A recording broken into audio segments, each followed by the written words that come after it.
Retenez votre souffle. Nous descendons au fond de la mer. Que découvrons-nous ici? Une multitude de poissons, des poulpes, des récifs coralliens, des cercles parfaits d'origine inconnue, des crevettes, des raies, des requins. Attendez, quoi? Un instant. Que représentent ces cercles parfaits sur le fond marin? Incroyable, parfaitement symétriques, d'environ 20 mètres de diamètre, au contour net. 1, 2, 3, 10, 20. Ils sont innombrables. 1300 anneaux énigmatiques reposant au fond de la mer Méditerranée. Que viennent-ils y faire? Comment sont-ils apparus? Essayez d'imaginer. Des vestiges d'une civilisation extraterrestre? Les restes d'une cité antique? Une espèce marine jusqu'alors inconnue? Il y a 99% de chances que vous ne trouviez pas la bonne réponse. Toutefois, un petit indice existe. Ces cercles entretiennent un lien avec l'âge de glace. Il semble que le mystère se soit encore épaissi. Mais découvrons ensemble la vérité. Ainsi, tout débuta en 2011. Des biologistes marins mirent au jour des cercles énigmatiques au fond de la mer Méditerranée. La première interrogation fut: comment se fait-il que personne ne les ait remarqués auparavant, compte tenu de l'immense étendue qu'ils occupaient? La réalité, c'est que la majeure partie du fond méditerranéen est trop peu profonde et proche des côtes, et c'est pourquoi personne n'y pratique d'exploitation minière. Par ailleurs, d'autres zones sont trop profondes pour les plongeurs autonomes. De ce fait, ces cercles se situaient dans une sorte d'angle mort. Poursuivons. Les cercles présentent une taille à peu près identique, avec un contour parfaitement net et une symétrie impeccable. Toutefois, la particularité la plus étrange réside dans la présence d'une tache sombre en leur centre. Visuellement, cela évoque un œuf au plat avec son jaune au milieu. En 2013, des biologistes discutèrent de cette découverte lors d'une conférence scientifique et formulèrent des hypothèses sur la nature de ces cercles. Peut-être étaient-ils liés à des volcans sous-marins ayant laissé de telles marques après l'éruption. Peut-être s'agissait-il d'une formation géologique singulière. Mais pourquoi ces cercles sont-ils si parfaitement ronds? Rien ne suggère qu'ils soient apparus par hasard. Poursuivons. Serait-il possible qu'il s'agisse d'algues coralliennes adoptant des formes insolites? Vous pouvez émettre toutes les conjectures que vous souhaitez, mais les scientifiques devaient descendre au fond et examiner les anneaux de près. Et c'est ce qu'ils firent. Ils constatèrent qu'au centre se trouvait une grande protubérance formée par des algues calcaires rouges. Cette corniche mesurait plusieurs mètres de hauteur et de largeur, avec des excroissances en forme d'éventail qui se balançaient à son sommet. La corniche était entourée d'une sorte d'éboulis pâle. L'anneau noir lui-même se composait de rhodolite, des accumulations d'algues dures et rocheuses. Les chercheurs comprirent alors que ce n'était pas de simples cercles. Ils semblaient vivants. D'autres questions émergèrent alors. Supposons qu'il s'agisse d'algues inhabituelles. Mais pourquoi former de tels cercles? Qu'est-ce qui leur a donné cette forme? Les chercheurs prélevèrent des échantillons du matériau situé au centre des cercles et découvrirent qu'ils dataient d'environ 21 000 ans. À cette époque, des événements d'une ampleur considérable modifièrent l'apparence de la Terre et influencèrent le destin de toutes les créatures qui l'habitaient. Il y a 21 000 ans, c'était le pic de la dernière ère glaciaire. La mer Méditerranée était bien plus petite et plus froide qu'aujourd'hui. Le fond marin sur lequel apparaissaient les mystérieux cercles se situait alors plus près de la surface. Aujourd'hui, il règne l'obscurité, mais à cette époque, cet endroit était baigné par la lumière du soleil traversant l'eau. Les scientifiques découvrirent également plusieurs grottes comportant des strates de roches sédimentaires près des cercles. Autrefois, ces cavités se trouvaient au-dessus du littoral et étaient frappées par les vagues, ce qui provoquait l'érosion et la formation de ces espaces vides. Désormais, elles sont totalement immergées. Que pouvons-nous en déduire? Pendant l'âge de glace, la mer froide n'était pas très profonde. Et ensuite, les scientifiques identifièrent la nature des étranges corniches situées au centre des anneaux. À première vue, elles ressemblaient à des coraux. Mais il s'agissait en réalité de sédiments produits par des algues corallinacées. Ces organismes photosynthétiques construisaient un squelette de carbonate de calcium.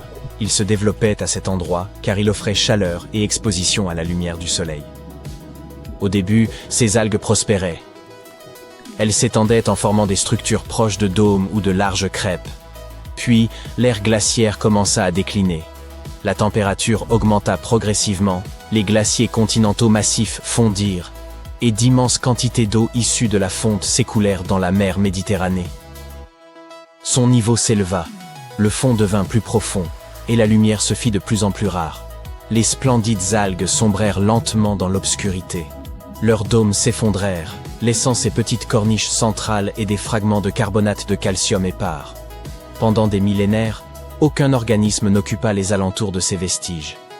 Mais d'où proviennent les grands cercles? Après la fonte des glaciers, le niveau de la mer Méditerranée se stabilisa il y a environ 8000 ans. Les algues développèrent de nouvelles couches, sous forme de petites corniches, ces poussées en éventail qui se balançaient.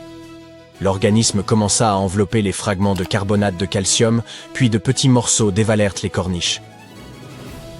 Ils roulèrent dans diverses directions, formant ainsi ces cercles parfaits. Pour l'instant, cette explication paraît la plus réaliste. Les chercheurs reconnaissent ne disposer d'aucune preuve directe confirmant que les cercles sont apparus ainsi, mais rien ne permet non plus de considérer cette hypothèse comme erronée. Si vous espériez que ces cercles avaient été délibérément tracés par quelqu'un ou quelque chose, ne vous méprenez pas. D'autres cercles mystérieux existent au fond de la mer, mais ceux-ci ont été créés à des fins précises par une créature exceptionnelle. En 1995, des plongeurs observèrent de magnifiques cercles aux motifs géométriques directement sur le fond sablonneux au large du Japon. On aurait dit qu'ils avaient été dessinés sur le sable. Ces cercles n'étaient pas anciens, car l'eau aurait effacé les motifs. Effectivement, ces dessins furent rapidement effacés, mais d'autres apparurent ensuite. Personne ne comprenait ce qui se passait. Quelqu'un prenait-il plaisir à taquiner les plongeurs? Mais la réalité s'avéra bien plus fascinante. Ces motifs servaient à séduire les femelles. Et ce quelqu'un n'était autre qu'un petit poisson-ballon à taches blanches. Les mâles de cette espèce agitent leurs nageoires sur le fond, nagent dans différentes directions et créent ainsi d'impressionnants cercles aux motifs complexes. Ils n'ont aucune instruction artistique et ne raisonnent probablement pas de manière abstraite. Mais leur objectif est bien de fonder une famille. Ces poissons mesurent environ 12 cm, tandis que leurs œuvres atteignent environ 2 mètres de diamètre. Ces petits artistes font de leur mieux. Mais que se passe-t-il ensuite? La femelle s'approche, observe le motif et rend son verdict. Si elle apprécie le dessin, elle est prête à fonder une famille. Dans le cas contraire, elle s'éloigne prestement, laissant le pauvre poisson-ballon le cœur brisé. Les dessins demeurent mystérieux. Les scientifiques ne peuvent pénétrer le cerveau du poisson pour obtenir des réponses. Tout ce que nous pouvons faire, c'est observer. Lors de longues sessions d'observation, les chercheurs remarquèrent des détails curieux. Autour du centre, des espaces et motifs parfaitement alignés. Le poisson ne se contente pas de tracer des contours sur le fond, il les décore également avec des fragments de coquillages. Autrement dit, le mâle s'applique avec soin, tel un artiste travaillant sur sa toile. Ce chef-d'œuvre prend forme en 7 à 9 jours, avant que les courants ne l'effacent. Si la femelle n'approuve pas, le poisson doit tout reconstruire. Mais si la femelle choisit le mâle, ils forment alors un couple. La femelle pond ses œufs au centre des cercles, puis nage au loin, tandis que le mâle veille sur eux pendant 6 jours pour les protéger et prendre soin de la progéniture. Le comportement de ces poissons rappelle celui des oiseaux jardiniers, des volatiles qui construisent de petites huttes avec brindilles et feuilles qu'ils décorent de baies et de fleurs colorées. Et tout cela dans le seul but d'attirer une partenaire et de s'assurer une descendance. Nous étions en 1905. Un garçon de 13 ans, nommé Ben Sands, saisit sa lanterne et s'engouffra dans les cavernes de Craighead, à Sweetwater, dans le Tennessee. Un lieu qu'il connaissait déjà dans ses moindres recoins. Pourtant, ce jour-là ne ressemblait pas aux autres. Il ressentait le désir d'une aventure plus audacieuse. Il abandonna donc le sentier principal et s'enfonça davantage dans l'obscurité. C'est à ce moment que le jeune explorateur résolut de se glisser dans un tunnel étroit et boueux, à peine plus large qu'une roue de vélo. Il rampa longuement, avec l'impression que cela ne finirait jamais. Puis, après une douzaine de mètres, il déboucha enfin de l'autre côté, et demeura stupéfait. L'eau lui arrivait jusqu'aux genoux. Oui, il se tenait au cœur d'un immense lac souterrain. La cavité était si vaste que la lueur de sa lanterne atteignait à peine les parois. Il eut alors une idée. Il lança des mottes de boue dans les ténèbres, aussi loin que possible, afin d'éprouver le sol devant lui. En réponse, il n'entendit qu'une succession de ploufs. Partout, ce n'était que de l'eau. Ce que Ben venait de découvrir serait plus tard baptisé la mer perdue, aujourd'hui considéré comme le plus grand lac souterrain des États-Unis. Il s'agit également du deuxième plus vaste lac souterrain non glaciaire au monde. Le seul à le surpasser est le gouffre du souffle du dragon, dissimulé en Namibie. Le lac des cavernes de Craighead est si étendu et énigmatique qu'il n'a toujours pas été exploré dans son intégralité. Grâce à des équipements de pointe, des plongeurs ont identifié plus de 52 000 mètres carrés de salles inondées sous la surface. Toutefois, la portion visible de la mer perdue ne couvre qu'environ 16 000 mètres carrés. Un jour, un plongeur audacieux pénétra dans l'une des chambres submergées en tenant un dispositif à sonar. Ce type d'équipement fonctionne en émettant des impulsions sonores sous l'eau. Lorsque ces ondes rencontrent un obstacle, elles sont renvoyées en écho. L'appareil mesure alors le temps de retour du signal afin de déterminer la distance. Convaincu de pouvoir cartographier l'ensemble grâce au sonar, il n'en demeura pas moins prudent. Il longea le mur durant toute l'exploration, seule garantie de retrouver son chemin. Tandis qu'il effectuait des relevés dans toutes les directions, les résultats furent invariablement identiques. Rien d'autre que de l'eau. À ce jour, nul n'a découvert l'extrémité du lac. Cependant, les explorations ne sont pas terminées. Chaque expédition met au jour de nouvelles chambres, de nouveaux tunnels et de nouveaux mystères. Fait amusant. Les cavernes de Craighead étaient déjà un lieu bien connu bien avant que Ben ne tombe sur cette mer perdue. Au fil des années, cette grotte a connu des usages pour le moins insolites et quelque peu excentriques. Les premiers à avoir fréquenté la grotte, à notre connaissance, furent dans les Cherokees. Les chambres supérieures servirent de lieu de réunion pour leurs conseils. Nous le savons grâce à une grande variété d'artefacts amérindiens, poteries, pointes de flèches et bijoux, découverts dans l'une des salles. Entre 1939 et 1940, la caverne fut transformée en ferme de champignons.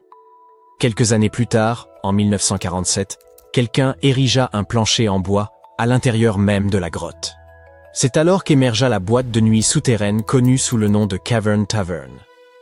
Autre anecdote intéressante, l'un des premiers visiteurs de la grotte n'était pas humain. C'était un jaguar géant. Il s'aventura profondément il y a environ 20 000 ans et se perdit apparemment dans l'obscurité. Il erra durant plusieurs jours avant de chuter dans une crevasse, loin de toute lumière.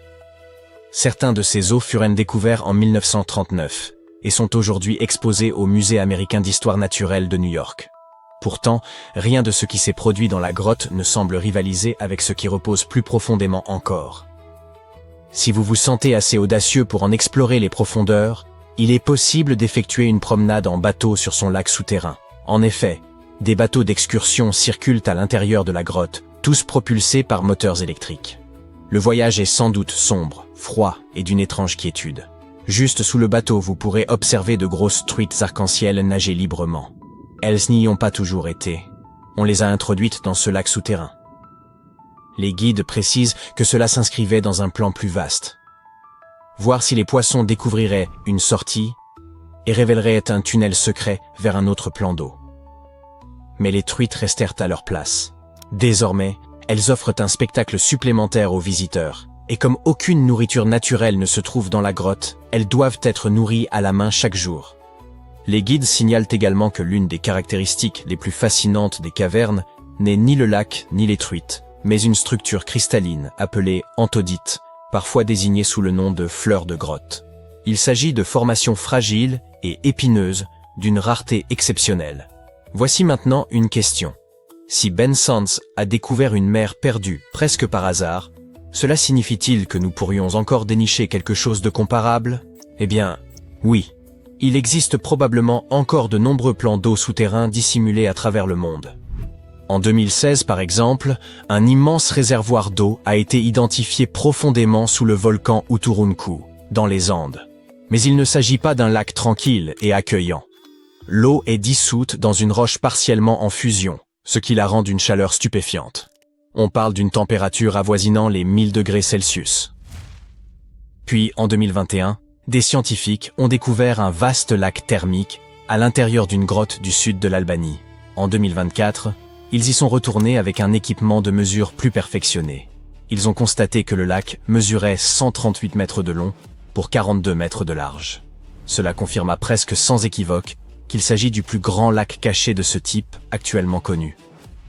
Toujours en 2024, un groupe de travailleurs d'une agence de voyage explorait la grotte de Chung, au Vietnam, lorsqu'ils tombèrent de soudain sur un lac mystérieux, enfoui au fond d'une partie de la grotte que presque personne n'avait jamais visitée. L'eau y reflète une teinte émeraude translucide, ou verdâtre. qui la rend d'une beauté saisissante. Il est probable que ce site soit bientôt ouvert au tourisme. Très bien. Découvrir des lacs cachés dans des grottes ou sous des volcans est une chose. Mais découvrir un véritable océan caché à l'intérieur de la Terre, c'est une toute autre affaire. Et, croyez-le ou non, cela s'est produit il n'y a pas si longtemps. Cependant, vous ne pouvez pas nager dans ces eaux, pour deux raisons majeures. D'abord, il est enfoui à quelques 640 km sous la surface. Ensuite, l'eau n'existe pas sous forme liquide comme dans une mer ordinaire. Elle est prisonnière de roches solides. Cela paraît étrange, mais laissez-moi expliquer. En 2014, des chercheurs ont identifié de profondes poches de magma situées à environ 600 km sous l'Amérique du Nord. Et cela constitue un indice sérieux de la présence d'eau à cette profondeur. Mais en quoi? Là-bas, les scientifiques ont découvert un minéral nommé ringwoodite, qui ne se forme que sous des pressions extrêmement élevées, telles que celles régnant au sein du manteau terrestre. Dans la structure de la ringwoodite, ils ont trouvé de l'eau, non pas sous forme de flaques ou de mares, mais emprisonnée à l'intérieur du minéral lui-même.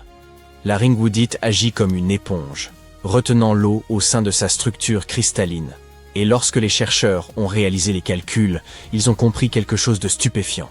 La quantité d'eau enfermée dans ce minéral pourrait être 3 fois supérieure à celle de tous les océans réunis sur Terre. Et c'est considérable. Non seulement par sa taille, mais l'importance de la découverte réside aussi dans le fait qu'elle pourrait confirmer une théorie vieille de plusieurs décennies, qu'un immense réservoir d'eau existe profondément sous la croûte terrestre. Les géologues estiment que ce réservoir profond joue un rôle essentiel dans le cycle de l'eau sur Terre. Il pourrait être à l'origine de l'activité volcanique, du déplacement des plaques tectoniques et même de l'apparition initiale de l'eau à la surface de la planète. Au lieu d'être arrivée via des comètes ou des astéroïdes, l'eau de la Terre pourrait avoir toujours été présente ici, s'échappant lentement depuis les profondeurs souterraines au fil de milliards d'années. En 1985, le biologiste chilien Daniel Torres effectuait un recensement des mammifères et recueillait des déchets marins au cap Shiref, en Antarctique.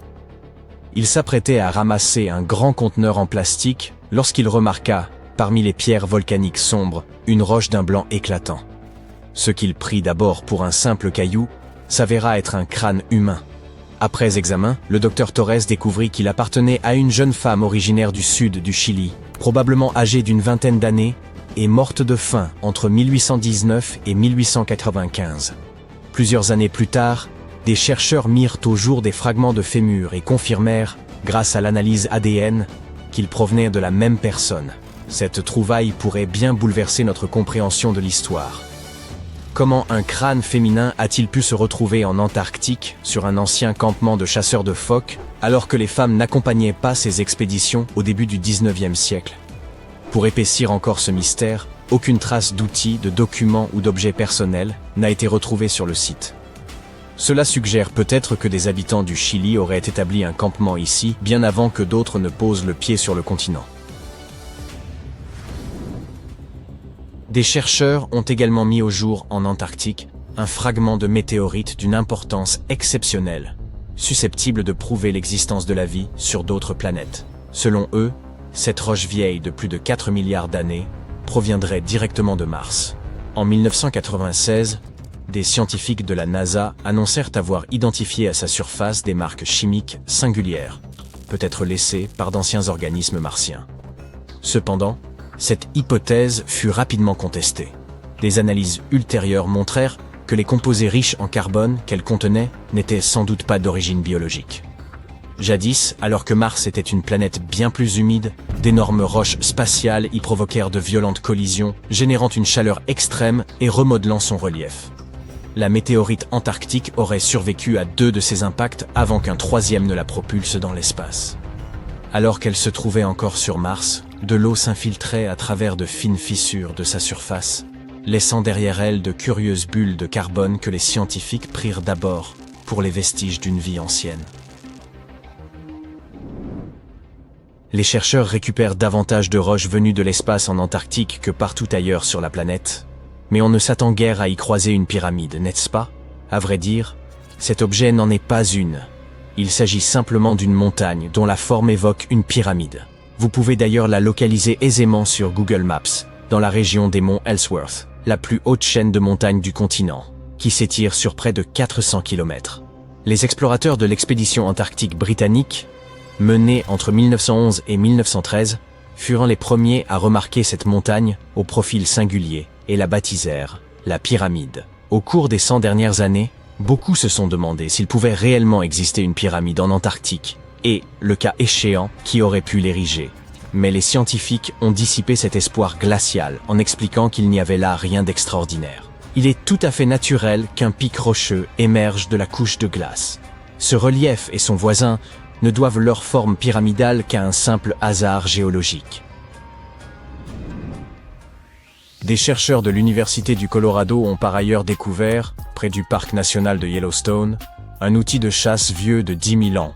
Enfoui dans la glace, il a refait surface à mesure que les températures se réchauffaient. Les scientifiques ont gardé cette trouvaille secrète pendant une année entière, souhaitant publier leurs conclusions dans une revue spécialisée, avant que des archéologues amateurs ne viennent perturber le site. Cette sagaie, longue d'environ 1 mètre, a été façonnée dans du bois de bouleau et porte encore des marques attestant qu'elle appartenait à un chasseur préhistorique. À l'époque, elle était munie d'une pointe acérée à une extrémité, tandis que l'autre présentait une légère cavité, destinée à s'emboîter sur le crochet d'un outil particulier, l'atlatl. Cet instrument permettait aux chasseurs de propulser la sagaie bien plus vite et plus loin qu'à la seule force du bras, une véritable prouesse technique pour l'époque. Les chercheurs affirment qu'à mesure que la glace continue de fondre, ils découvrent encore d'anciens outils, des végétaux, et même des restes d'animaux en Alaska, au Canada et en Europe. Ils prévoient de se rendre au Parc national des glaciers, dans le Montana, afin de collaborer avec les tribus amérindiennes pour retrouver et préserver d'autres vestiges que la glace aurait pu conserver pendant des millénaires. Les paléontologues ont mis au jour en Antarctique une découverte stupéfiante. Les restes d'une créature rappelant étrangement le légendaire monstre du Loch Ness. L'animal en question était un plésiosaure, un reptile marin ayant vécu à l'époque des dinosaures. Cette imposante créature possédait 4 nageoires, un cou démesurément long et atteignait environ 11 mètres de la tête à la queue, soit la taille d'un grand poteau téléphonique. Ce spécimen, appartenant au groupe des Elasmosauridés, s'avéra être le plus grand jamais identifié par les chercheurs. Sa masse, estimée à 15 tonnes, équivalait à celle de 2 éléphants modernes. Les premiers fossiles furent découverts en 1989 sur l'île Seymour. Mais l'extraction complète du squelette s'avéra d'une complexité extrême. La roche était si dure et l'animal si massif qu'il fallut 3 nouvelles expéditions, en 2005, 2012 et 2017, pour en venir à bout. Au total, les chercheurs rapportèrent près de 800 kg d'os fossilisés au laboratoire. L'examen des vertèbres révéla qu'elles étaient soudées entre elles, signe que le plésiosaure était un adulte pleinement formé. Selon leurs analyses, il aurait vécu environ 30 000 ans avant l'extinction massive, qui mit fin au règne des dinosaures, survenu il y a 66 millions d'années. En mai 1845, le capitaine John Franklin quitta l'Angleterre à la tête de 133 hommes et de 2 navires, le HMS Erebus et le HMS Terror. Leur mission consistait à trouver le passage du Nord-Ouest, une route maritime destinée à relier plus rapidement l'Europe à l'Asie. Les derniers témoins de l'expédition furent les marins à bord de 2 baleiniers croisés en août de la même année. Ensuite, plus personne n'entendit jamais parler d'eux, et leur disparition demeura une énigme pendant près de 170 ans. De nombreuses missions de recherche furent expédiées dans les zones glacées du nord canadien, y découvrant divers objets abandonnés par l'équipage, ainsi que des récits poignants rapportés par les Inuits locaux. En 1847, une note retrouvée sur l'île du Roi Guillaume, rédigée par un membre de l'expédition, indiquait que les 2 navires étaient prisonniers de la glace.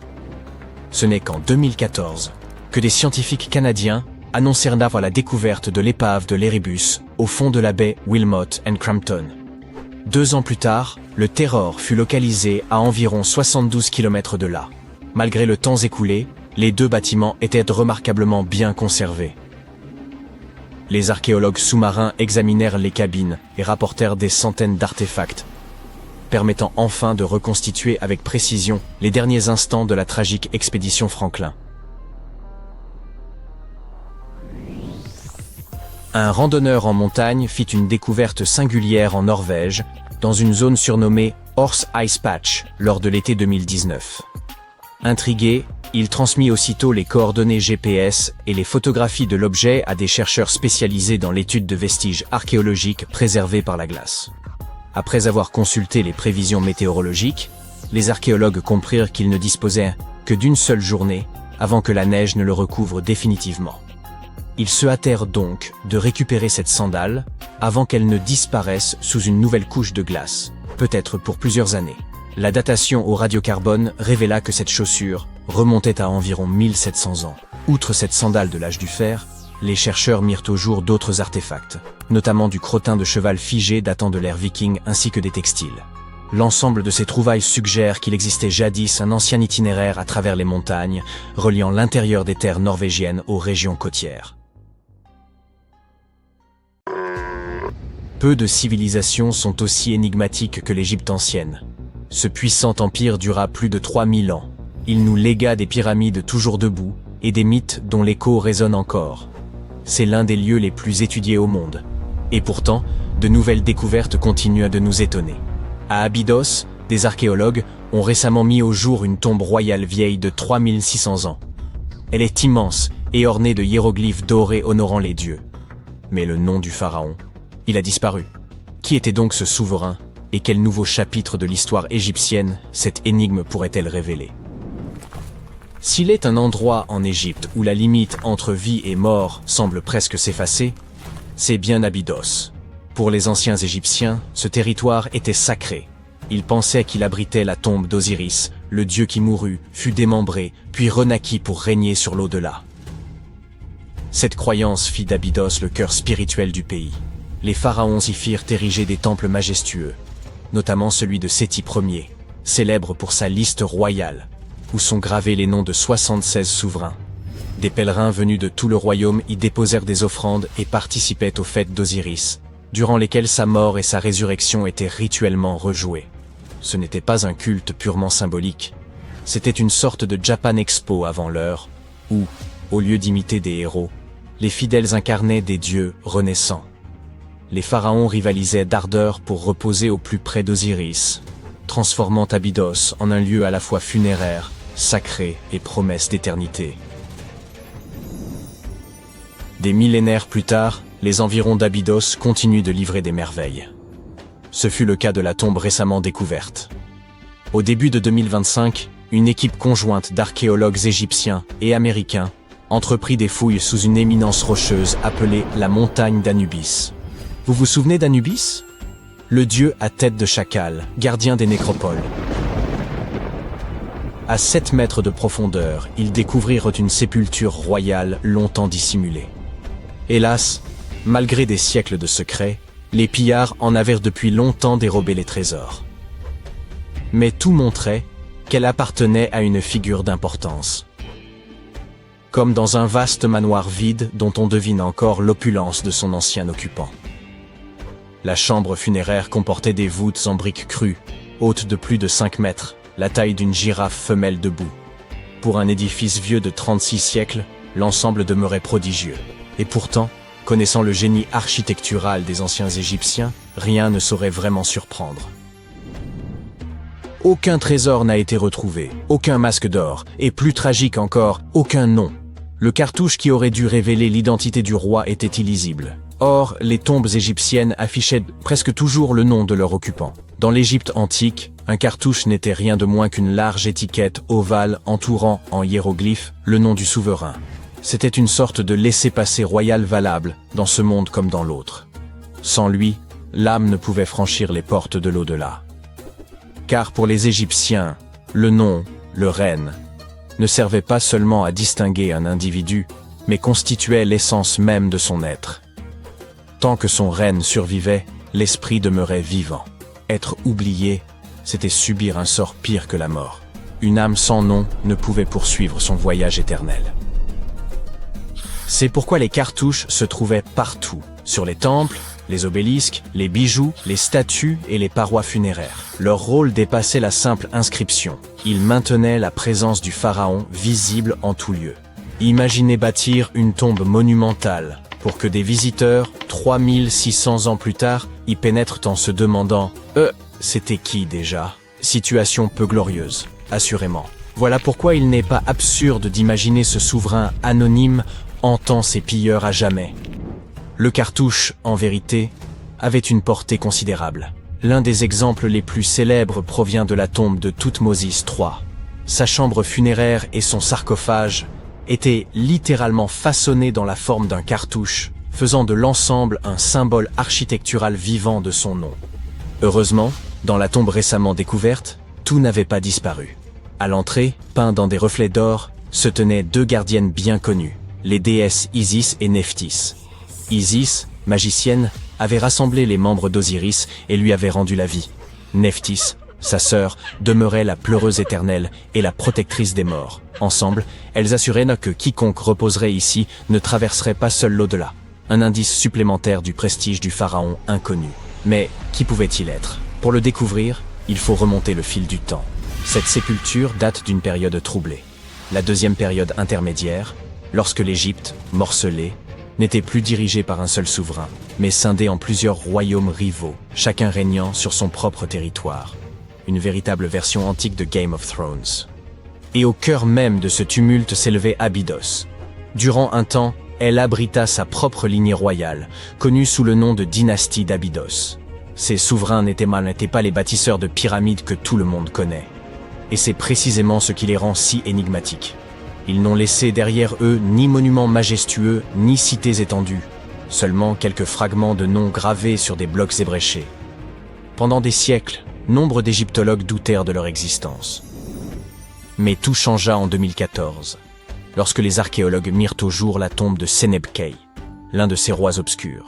Depuis, chaque élément connu à son sujet révèle qu'il eut une destinée singulière. Ses ossements portent 18 plaies profondes, caractéristiques des blessures reçues au combat. Son crâne, son dos et ses mains furent frappés, et il périt probablement en affrontant l'ennemi, devenant ainsi l'un des rares pharaons dont on sait qu'il mourut sur le champ de bataille. Sa sépulture, modeste et composée d'objets provenant de règnes antérieurs, contenait néanmoins une chose inestimable, la preuve de son existence. Avant Seneb-Kay, la dynastie d'Abydos n'était qu'une hypothèse. Grâce à lui, elle prit corps et réalité. C'est pourquoi la récente découverte pourrait être cruciale. La nouvelle tombe royale exhumée à Abydos adopte le même plan et le même style que celle de Seneb-Kay. Chambres en calcaire, voûtes de briques crues et divinité protectrice. Toutefois, elle se distingue par sa taille bien supérieure, ce qui suggère qu'elle appartint peut-être à un souverain d'Abydos plus ancien encore, et doté d'un pouvoir plus vaste. Quel qu'il fût, ce roi voulait que sa mémoire se perpétuât aux côtés de celle des plus grands. Ironie du sort, l'histoire elle-même semble avoir tenté de l'effacer. Peut-être que d'autres découvertes, à proximité de son tombeau, nous livreront davantage d'indices. Et, en effet, il y a plus. Et c'est plutôt fascinant. Non loin d'Abydos, dans le village de Banawit, les archéologues ont mis au jour un atelier de poterie remontant à l'époque romaine. Vous avez bien entendu, un atelier de poterie à 2 pas du tombeau d'un pharaon. Le site comportait d'immenses fours d'argile, des salles de stockage et de nombreux éclats brisés appelés ostraka. Ces tessons faisaient office de notes anciennes, à ceci près qu'au lieu de listes de courses, ils portèrent des reçus en grec et en démotique égyptien, de menus registres de transactions quotidiennes, des traces qu'on ne s'attendrait guère à trouver auprès d'un roi d'une dynastie oubliée. Ces potiers ont peut-être manqué une belle occasion. Au lieu de graver des reçus fastidieux, ils auraient mieux fait de vendre des tasses à l'effigie d'Osiris et des figurines d'Anubis pour les pèlerins et les voyageurs. Mais ce n'est pas tout. Il semble qu'après plusieurs siècles, durant l'ère médiévale, ce même sol soit devenu un cimetière. Les archéologues y ont découvert des tombes en briques crues renfermant des squelettes humains. Cela laisse penser qu'Abydos garda son aura sacrée bien après l'époque des pharaons. Mais pourquoi cette colline, encore et toujours, serait-ce réellement une porte vers l'au-delà? Après tout, c'est ici même que l'on disait que reposait Osiris. Cette croyance, persistante comme une ombre, traversa les millénaires avec une force suffisante pour attirer aussi bien les rois antiques que les familles médiévales. Les rites changeaient, mais le sol demeurait sacré. Cela dit, rendons justice aux Romains. Ils n'étaient pas là pour vénérer Osiris, mais pour façonner des poteries. L'histoire d'Abydos est loin d'être close. Les fouilles se poursuivent, et nul ne sait ce que l'avenir révélera. Les archéologues disposent aujourd'hui d'outils semblables à des lunettes à rayons X pour le désert. Chaque balayage pourrait révéler une chambre secrète ou, avec un peu de chance, restituer son règne perdu à notre pharaon sans nom. Je dois avouer m'être étrangement attaché à percer ce mystère, alors espérons. Les vagues se brisent plus haut que jamais, prêtes à engloutir l'une des îles les plus énigmatiques de la planète. D'ici 2080, la montée des eaux pourrait atteindre Laou Tongariki, la célèbre plateforme cérémonielle de Rapa Nui, aussi connue sous le nom d'île de Pâques. Et ce n'est pas une simple spéculation. Des chercheurs de l'université d'Hawaï, à Manoa, ont déjà effectué des simulations et publié leurs résultats dans le Journal of Cultural Heritage. Leur étude révèle que jusqu'à 51 autres sites culturels, y compris les célèbres statues Moai, pourraient eux aussi être submergés. Mais avant d'en venir à ces sombres perspectives, intéressons-nous à Rapa Nui elle-même. C'est le nom d'origine de l'île de Pâques. Des populations venues de Polynésie s'y sont établies vers l'an 300 de notre ère. Une fois installées, elles ont développé une culture singulière, à la fois inventive et profondément spirituelle. Entre le Xe et le XVIe siècle, elles ont érigé d'imposantes plateformes cérémonielles appelées Aou, ainsi que d'immenses statues, les Moai, destinées à honorer leurs ancêtres. Ces figures colossales se dressent encore aujourd'hui, conférant à l'île une aura de mystère. Tout cela est préservé au sein du parc national de Rapa Nui, une réserve naturelle chilienne qui constitue le cœur même de la culture locale. L'architecture et les sculptures y sont d'une originalité sans équivalent, même au sein du monde polynésien. L'île de Pâques est d'ailleurs l'un des lieux les plus isolés du globe. Elle se situe à environ 3700 km du territoire chilien, couvre 166 km², et son site classé au patrimoine mondial s'étend sur près de 70 km², incluant 4 petits îlots voisins. Le parc national de Rapa Nui abrite une profusion de trésors archéologiques. Les chercheurs y ont recensé près de 900 moai, plus de 300 AU et des milliers d'autres structures liées à l'agriculture, aux rites funéraires, à l'habitat ou à la vie quotidienne. Ces statues sont fascinantes. Certaines atteignent 2 mètres de haut. D'autres frôlent les 20. La plupart furent taillées dans une lave jaune-brun, à l'aide d'outils rudimentaires, en basalte nommés toki. Certaines étaient encore en cours de sculpture, d'autres transportées vers leur emplacement définitif, et plusieurs furent abattues, puis redressées. Les carrières comme celle de Rano Raraku témoignent encore du savoir-faire de leurs artisans. Les AU présentent une grande diversité de formes et de dimensions. Le plus vaste, AU Tongariki, aligne 15 moai sur sa plateforme. La majorité repose sur une base de pierre soigneusement assemblée, avec une rampe souvent pavée de galets polis et une esplanade à l'avant. L'art rupestre y est omniprésent. On y découvre des pictogrammes et des pétroglyphes au style varié, tandis que les grottes renferment d'autres sculptures. Même les villages, fermes et autres édifices sont d'un intérêt exceptionnel. Au XVIe siècle, d'après les chercheurs, la société Rapa Nui a traversé une profonde crise. Les ressources naturelles s'étaient épuisées, entraînant une mutation culturelle majeure. De nombreux monuments mégalithiques furent endommagés ou détruits, et le culte des ancêtres céda la place à celui de l'homme-oiseau. Ce nouveau culte, centré à Orongo, près du volcan Ranokau, s'exprimait dans 54 maisons de pierre semi-souterraines, de forme elliptique, ornées de gravures évoquant les oiseaux et la fécondité. Il perdura jusqu'au milieu du XIXe siècle. La colonisation bouleversa ensuite l'île, l'introduction du bétail. Les déplacements forcés et les maladies décimèrent la population indigène, qui tomba à un peu plus d'une centaine d'individus. Aujourd'hui, l'île abrite à la fois les descendants des anciens habitants et des immigrés, tous unis dans la volonté de préserver cet héritage tout en s'adaptant à la modernité. Hélas, ce patrimoine exceptionnel pourrait pourtant disparaître à jamais. Si aucune mesure n'est prise, la montée du niveau marin risque de compromettre le site du patrimoine mondial de l'UNESCO de Rapa Nui. Les scientifiques rappellent que la prise de conscience de ces menaces n'est qu'un premier pas. Comprendre la situation permettrait de concevoir des moyens efficaces pour protéger ces monuments anciens. Pour évaluer la gravité du danger, les chercheurs ont conçu un double numérique de l'île et fait tourner des simulations informatiques d'une précision remarquable, retraçant le mouvement des vagues sur le littoral. Ils ont ensuite superposé ces cartes de la montée des eaux aux données des sites culturels, recueillis grâce à des partenaires locaux, afin de déterminer lesquels seraient frappés les premiers. Les résultats sont éloquents. L'élévation du niveau des mers menace toutes les côtes du globe, mais l'enjeu est désormais de savoir quand et avec quelle intensité. Selon les projections, les vagues pourraient atteindre Lahu Tongariki d'ici 2080. Cette célèbre plateforme surmontée de moai, véritable symbole de la culture Rapa Nui. Les données sont indiscutables, et le temps presse.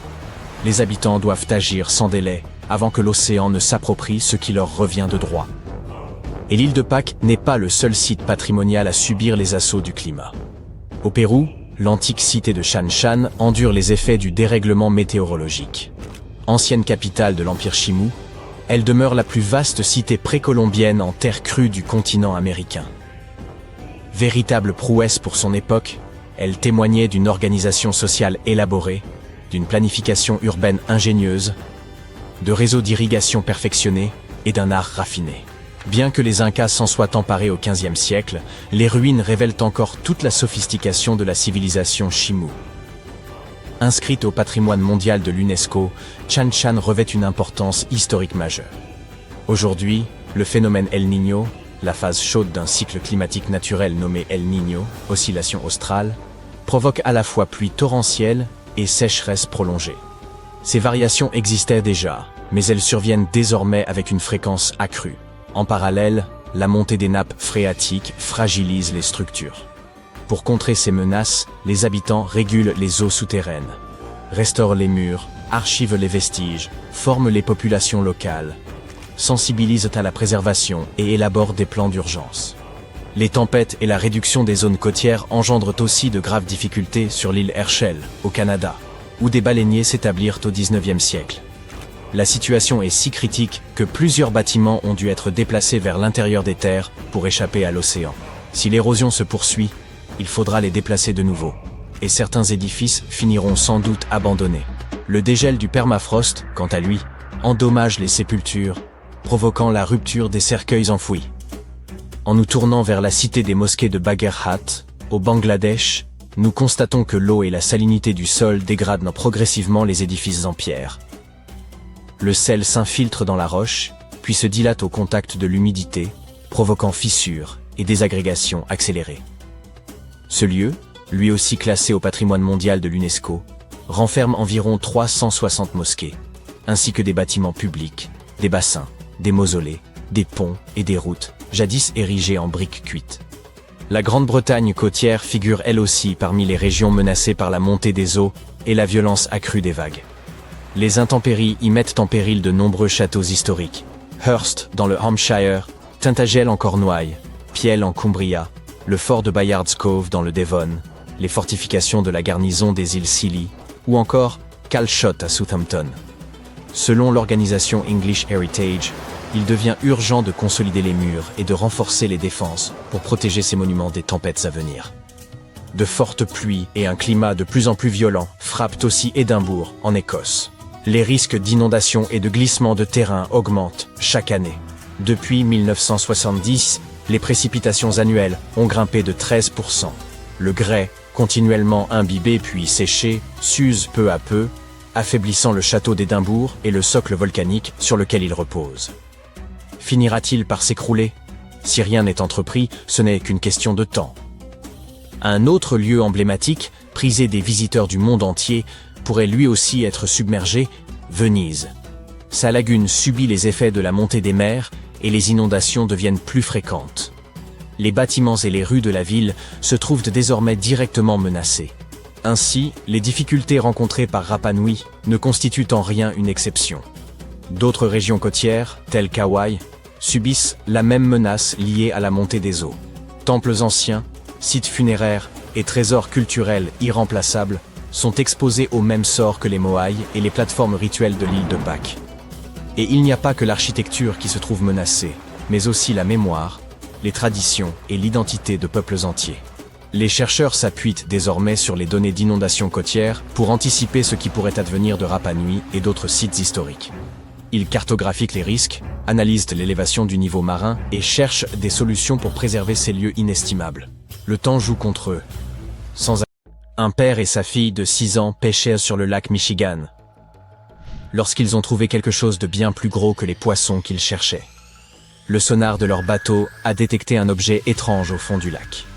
La petite fille, Henley, a pensé que c'était peut-être juste un poulpe qui s'amusait. Mais son père, Tim, s'est dit qu'il s'agissait peut-être d'une épave. Il a montré des images sonars de leur découverte à quelques groupes sur Facebook.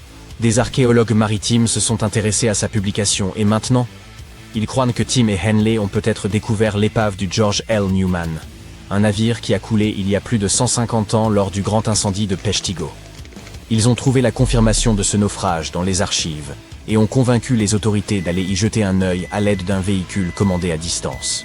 Celui-ci a pris des photos et des vidéos de bonne qualité de l'épave et confirmé la théorie. Le George L. Newman était un voilier de 37 mètres, un 3-mâts goélette. Le constructeur naval Benjamin Flint l'avait achevé à Black River, dans l'Ohio, en 1855.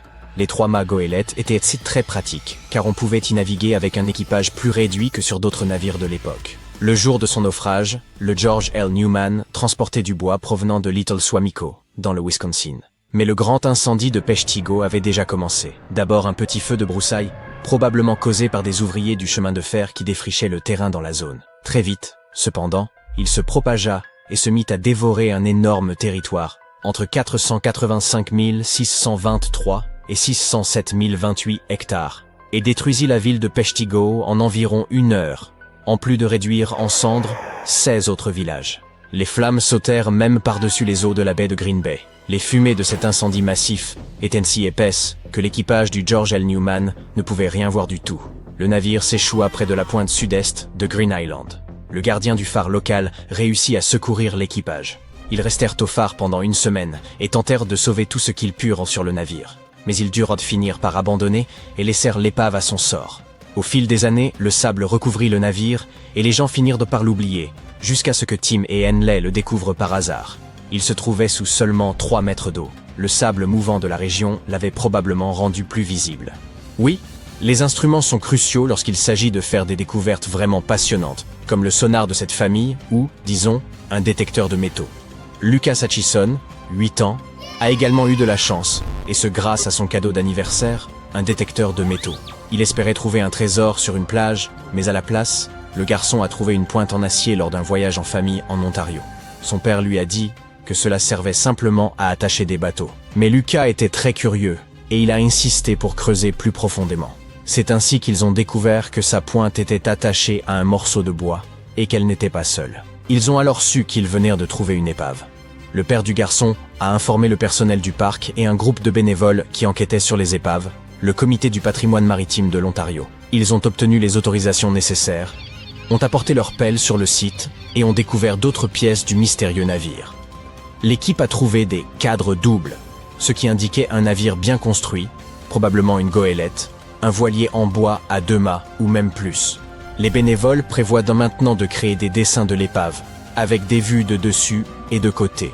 Ils étudieront les dossiers d'assurance maritime du 19e siècle pour tenter de déterminer l'âge du navire. Le nombre exact de pointes et la distance entre chacune d'elles sont des indices qui peuvent permettre de dater une épave. Il est presque certain que le navire est le Saint Anthony, une goélette qui a tragiquement fait naufrage en 1856 dans le lac Huron.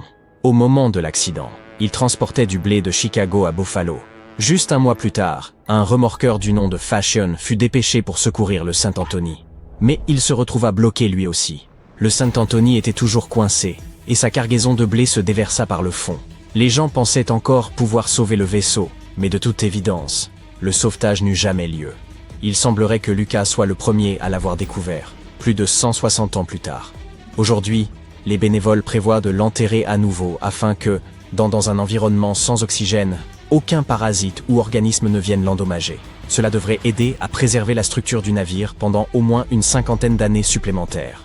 Un autre passionné de la détection de métaux, l'Écossais Cameron Anderson, a trouvé les 3 parties d'une tête de hache vieille de 4000 ans enterrée sur la ferme de sa famille. Il cherche des trésors depuis environ 20 ans, mais il n'avait jamais trouvé quelque chose d'une telle importance. Cameron se trouvait dans l'un de ses champs lorsqu'il a reçu un signal fort de son tout nouveau détecteur de métaux, un cadeau de Noël de sa femme. Il a commencé à creuser et il n'a rien trouvé. Mais ensuite, le détecteur a de nouveau émis un signal, fort et clair. Il a creusé plus profondément dans le sol sablonneux et a trouvé un morceau de bronze en forme de tête de hache. Il savait que c'était quelque chose d'ancien. Alors il est revenu le lendemain et a recommencé à fouiller la zone. Mais cette fois à l'extrémité opposée. C'est alors qu'il a trouvé la deuxième partie de la hache. À ce stade, il a réalisé qu'un éclat manquait encore. Retrouver la troisième partie était comme chercher une aiguille dans une botte de foin, mais Cameron y est parvenu. Il a contacté des experts qui ont confirmé qu'il s'agissait bien d'une tête de hache plate de l'âge du bronze, une époque où les humains commençaient juste à abandonner les outils en pierre pour le métal. Ce type de hache était considéré comme très précieux et prestigieux à l'époque.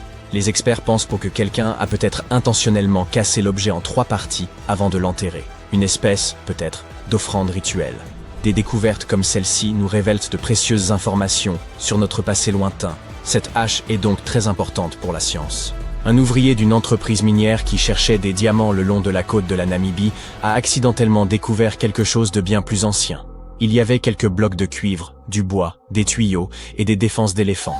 Le mineur et ses collègues ont fait appel à un archéologue, qui a rapidement compris qu'il ne s'agissait pas d'objets disparates ainsi qu'il le pensait, mais du contenu d'une épave.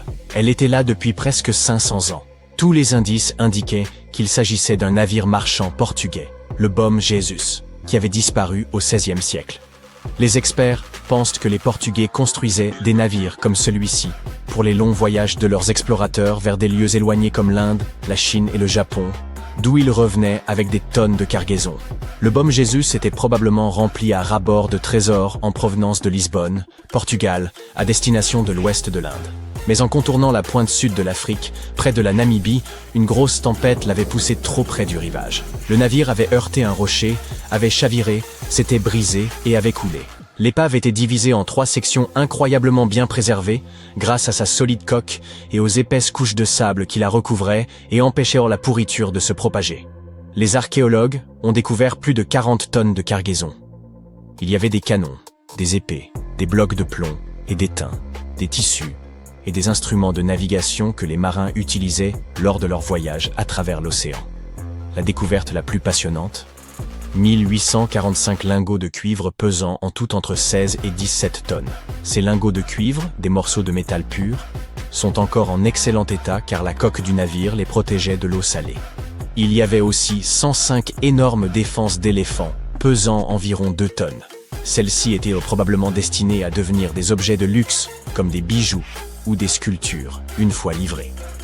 Les archéologues ont prélevé quelques échantillons d'ADN des défenses et ont découvert qu'elles provenaient d'éléphants vivant dans les forêts et les savanes d'Afrique de l'Ouest. Les trésors de cette épave valent en tout plus de 13 millions de dollars. Comme le navire se trouvait dans une zone interdite à l'exploitation minière, aucun malfaiteur n'avait pu mettre la main sur ces richesses pendant des années.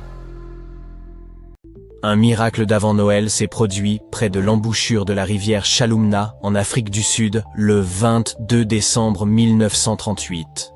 Marjorie Courtney Latimer, la conservatrice de l'East London Museum, effectuait sa visite habituelle au dock. Elle vérifiait s'il y avait des prises inhabituelles de la part des pêcheurs locaux. Soudain, elle aperçut une étrange nageoire dépassant d'un tas de poissons abandonnés. Intriguée, elle nettoya la vase pour révéler une découverte incroyable. Un poisson bleu pâle aux éclats argentés, doté d'épaisses écailles et de 4 nageoires ressemblant presque à des membres. Et il était énorme, 1,50 m de long pour environ 57 kg. Marjorie était en fait spécialisée dans les oiseaux, mais elle avait toujours été fascinée par le monde naturel, y compris l'océan. Elle ignorait de quelle espèce il s'agissait, mais elle avait le pressentiment que c'était quelque chose de spécial. Elle fit donc charger le poisson dans un taxi pour l'amener à son musée. Elle consulta ensuite de nombreux livres de référence. Mais malgré tous ses efforts, Marjorie ne réussit pas à identifier l'animal. Elle décida de le montrer au président du conseil d'administration du musée, mais il affirma qu'il ne s'agissait que d'un cabillaud ordinaire. Marjorie ne l'écouta pas. La créature la fascinait tellement qu'elle continua à l'étudier, et elle essaya même de la préserver en la faisant empailler, bien qu'elle ne pût pas sauver ses organes. Désespérée de trouver des réponses, elle contacta un expert en poissons, J.L.B. Smith. Malheureusement, il était absent à ce moment-là. Lorsque Smith vit enfin le dessin qu'elle lui avait envoyé, il fut instantanément intrigué. En janvier, il écrivit sa réponse à Marjorie, disant que le poisson l'empêchait de dormir. Il était impatient de venir le voir. Le 16 février, lorsqu'il arriva au musée et posa les yeux sur le poisson, il fut stupéfait. Soudain, il réalisa qu'il s'agissait d'un kélacanthe, une espèce que l'on croyait disparue depuis 66 millions d'années. Cela en faisait un taxon Lazare, une espèce éteinte qui réapparaît après une longue absence dans les archives fossiles. C'était comme de voir un fossile prendre vie. Les scientifiques pensaient que cette créature avait disparu avec les dinosaures. Grâce à la persévérance de Marjorie, cette découverte biologique fut considérée comme l'une des plus remarquables du XXe siècle.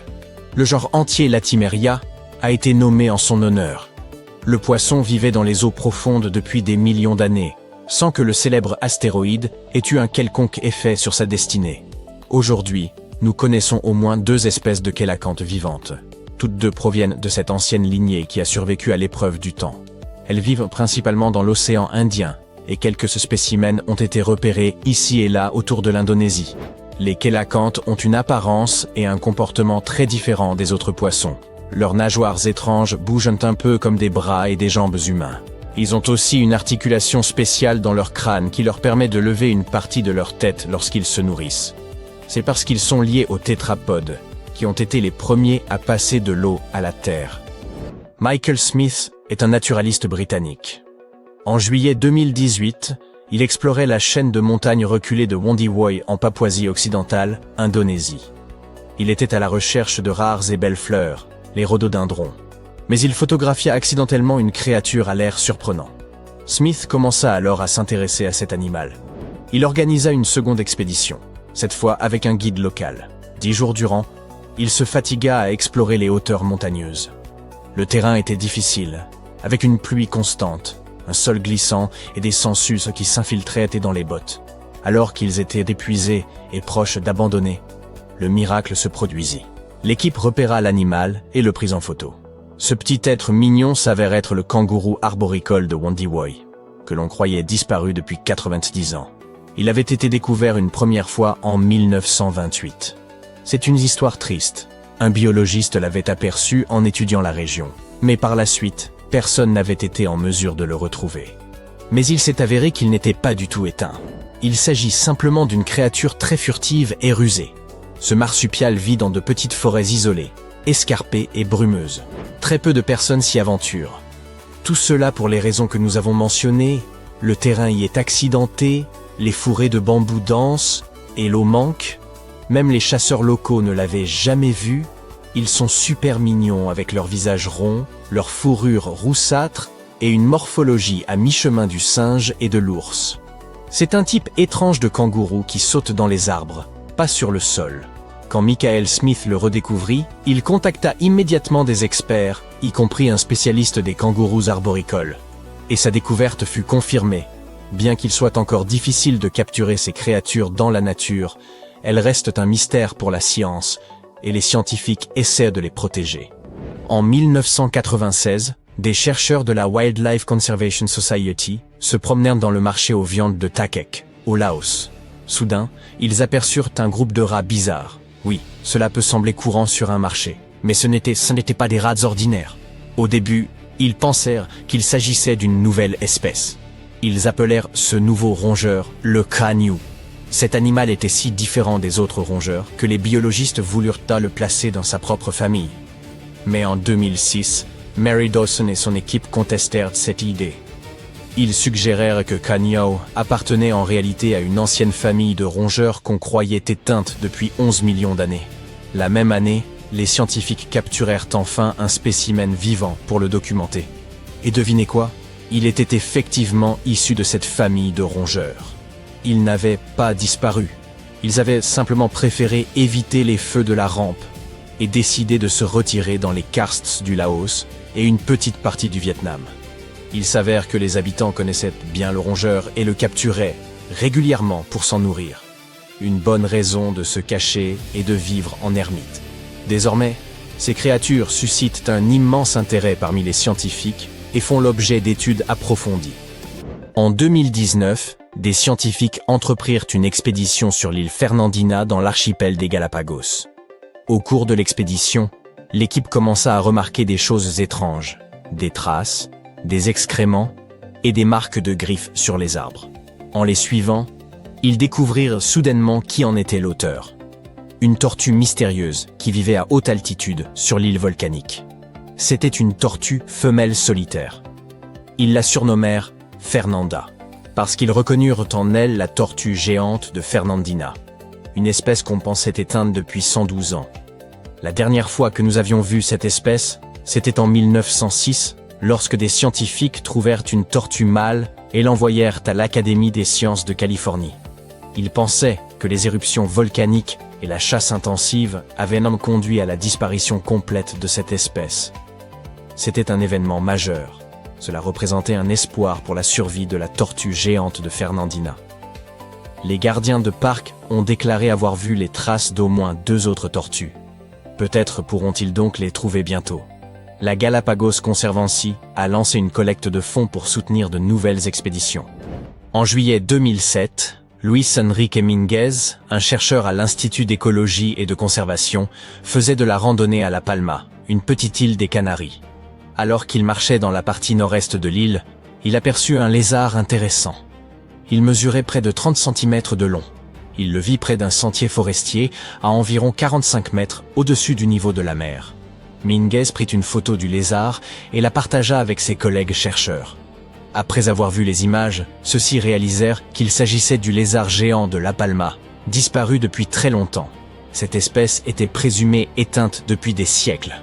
On pensait qu'elle avait disparu au cours des 500 dernières années, en raison de la chasse par les chats et de la destruction de son habitat.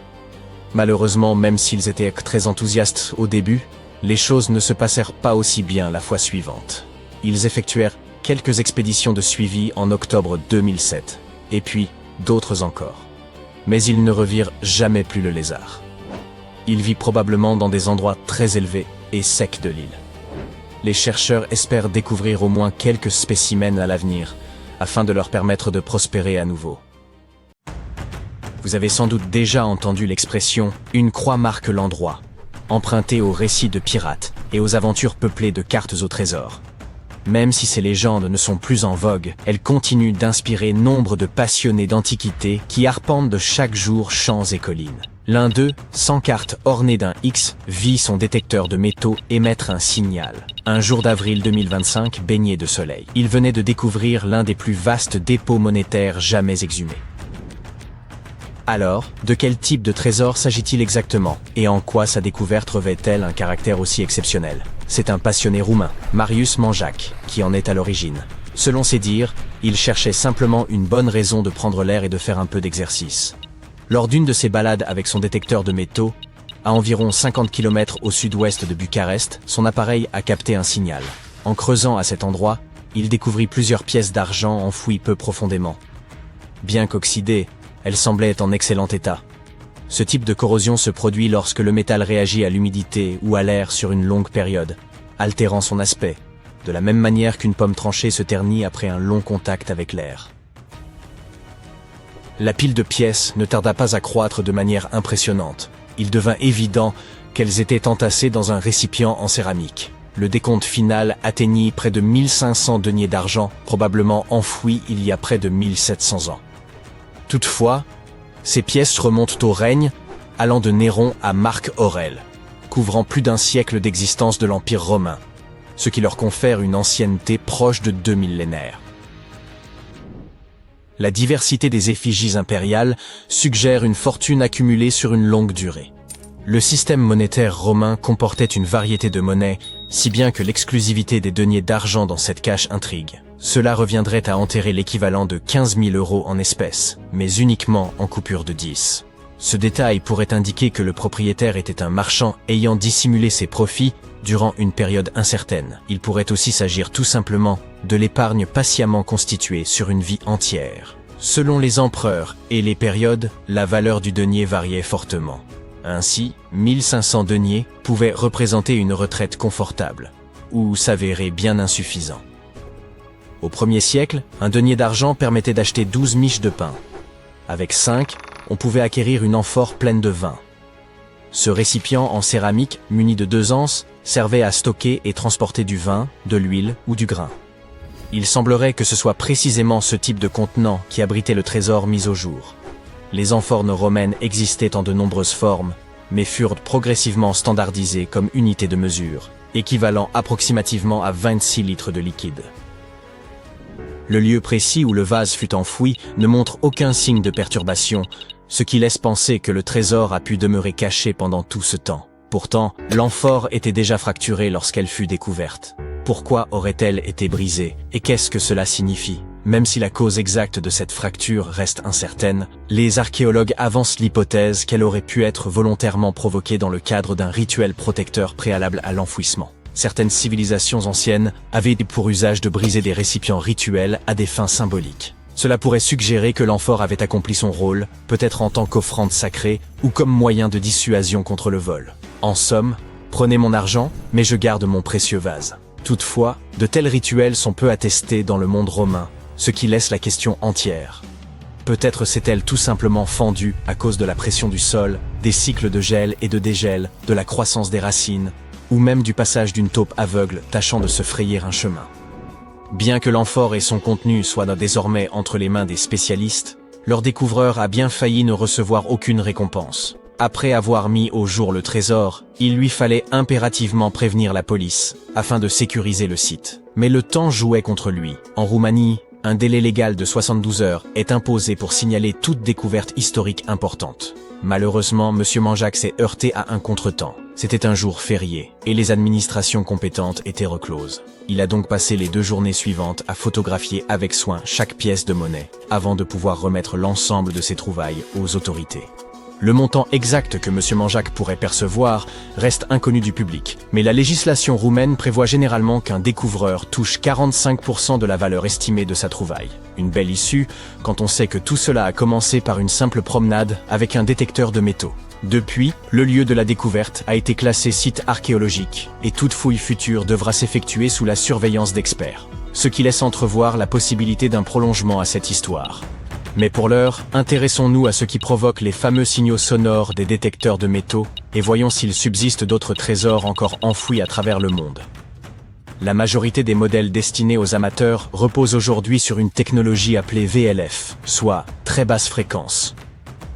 Lorsque vous balayez le sol avec l'appareil, sa bobine génère un champ magnétique invisible. Si un objet métallique, un clou, une alliance perdue ou une pièce d'argent romaine se trouve dans ce champ, il renvoie un signal. L'appareil le capte et émet un bip pour vous en avertir. Plus le signal est puissant, plus l'objet est probablement proche ou volumineux. En somme, il s'agit d'un procédé d'induction électromagnétique qui permet de faire réagir les métaux enfouis.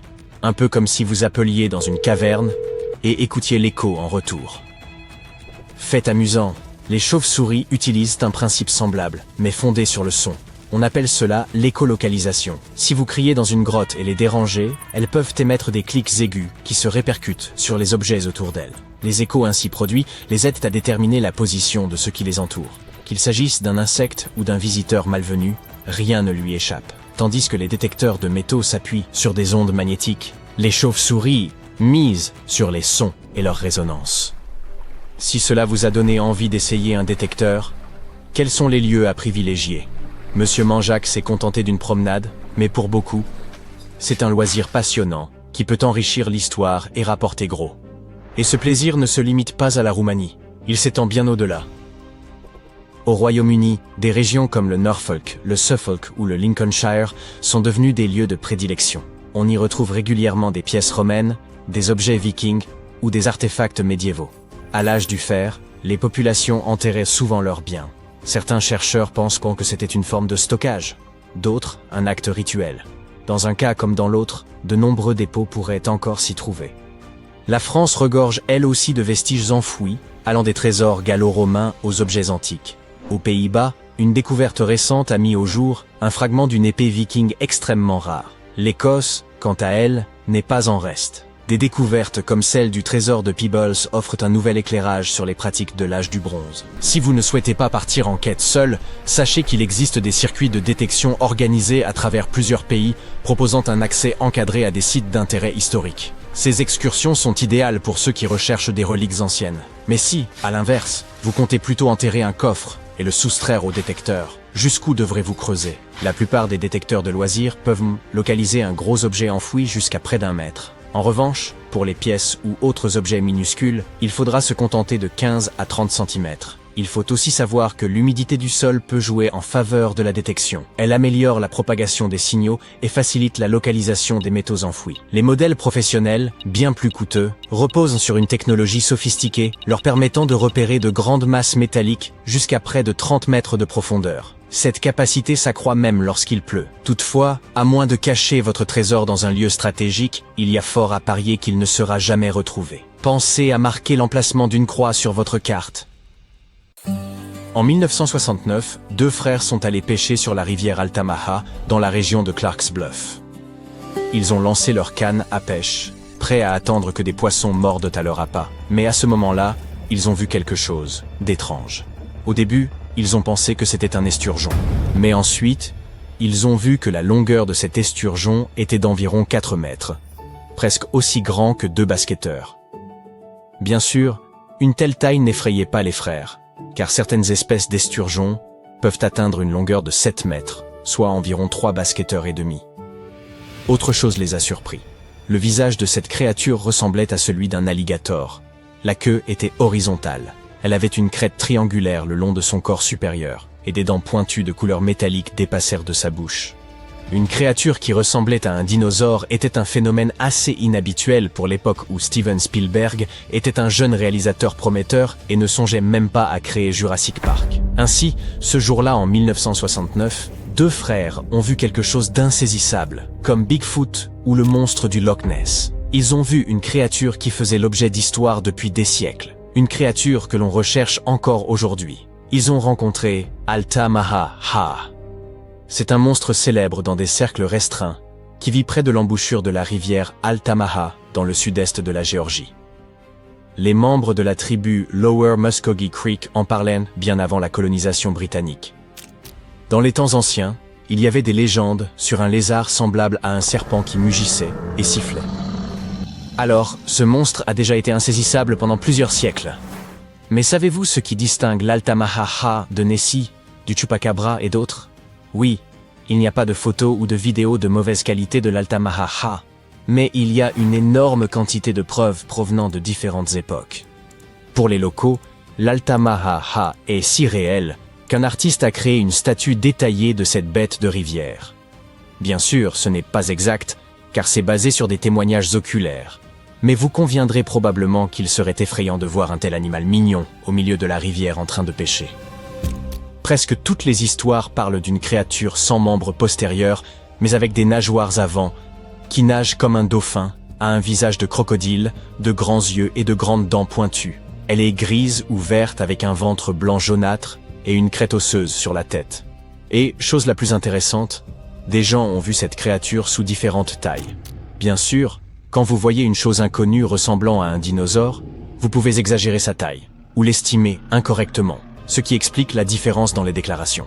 Mais il y a aussi une probabilité que la Géorgie abrite une grande famille d'Altamaha. L'un des premiers à voir cette créature et à en faire un rapport à un journal local était le capitaine Delano. Sur sa goélette Eagle, il naviguait près de l'île St. Simons, en dessous de l'embouchure de la rivière Altamaha, lorsqu'il vit une créature d'environ 20 mètres de long, soit presque 2 fois la taille d'un bus scolaire. Son corps était comme un baril, et sa tête ressemblait à celle d'un alligator. Il est possible que le capitaine ait largement exagéré la taille du monstre en raison de l'excitation, mais plusieurs autres personnes qui se trouvaient avec lui dans le bateau ont confirmé ses dires.